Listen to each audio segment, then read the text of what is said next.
Coup de gueule d'un Mayennais. Olivier Richefou est avec nous, bonjour. Bonjour. Président du conseil départemental de la Mayenne. Oui, coup de gueule, Olivier Richefou, parce que vous en avez marre d'être stigmatisé, qu'on fasse de votre département un département de pestiférés. J'exagère un petit peu le trait, mais c'est presque ça, Olivier Richefou.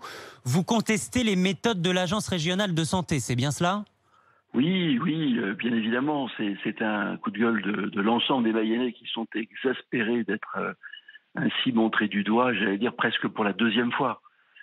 Parce que déjà, au début de cette reprise du virus dans notre département, dû à quelques clusters issus très clairement identifiés d'abattoirs, l'ARS a souhaité tester 300 000 Mayennais, c'est-à-dire tous les Mayennais. C'est une aberration ? C'est juste impossible. C'est matériellement impossible. À l'heure où on n'est pas capable de dépasser 1200 à 1500 tests par jour, en déployant déjà beaucoup de moyens dans notre département, il fallait 8 mois pour tester tout le monde. La preuve, c'est qu'au bout de 4 semaines, on en a effectivement testé 25 000, soit 10% de l'objectif. Mais ce taux d'incidence, parce que quand on teste, il y a, vous savez, c'est ce sur quoi s'appuie l'ARS, taux d'incidence 111, alors que le seuil d'alerte est 50 pour 100 000 habitants. Il y a bien un problème en Mayenne, Olivier Richefou. Non, il n'y a pas de problème, parce que plus on teste, plus on trouve. Il y a 4 critères utilisés par l'ARS. Il y a d'abord, vous savez, le taux de personnes en réanimation. Il n'y a personne chez nous en réanimation. Il y a ensuite le taux d'hospitalisation. On a un taux tout à fait cohérent avec les autres départements. Il y a ensuite le taux de positivité. C'est-à-dire quand je teste, combien en pourcentage sont positifs. 2,4% chez nous, comme dans, par exemple, notre département voisin de la Sarthe et d'autres départements français. Exact. Et puis ensuite le taux d'incidence, mais qui est lié au nombre de tests. Et comme chez nous, en Mayenne, on a testé beaucoup, on a forcément davantage trouvé qu'ailleurs. Oui, vous avez raison. Plus on demande... teste, plus on trouve. Mais Olivier Richefou, les médecins, les infectiologues le disent. Plus on teste, plus on protège aussi.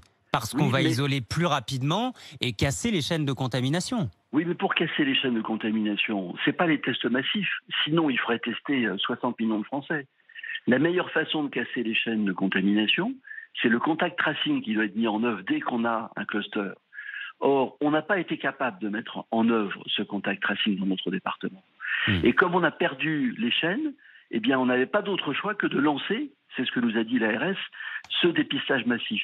Or, ce dépistage massif, il se retourne contre nous aujourd'hui par ce taux d'incidence qui, effectivement, même s'il est en train de baisser, est beaucoup plus élevé que la moyenne nationale. Là où vous avez raison, cette stratégie se retourne contre nous. Là où vous avez raison, oui, c'est ça, c'est que voilà, on voit le virus de toute façon ne s'arrête pas aux frontières de la Mayenne. Là, vous avez tout à fait raison, Olivier Richefou. Et puis, ça se retourne contre vous. Oui, j'ai vu la Belgique qui inscrit le département sur la liste rouge.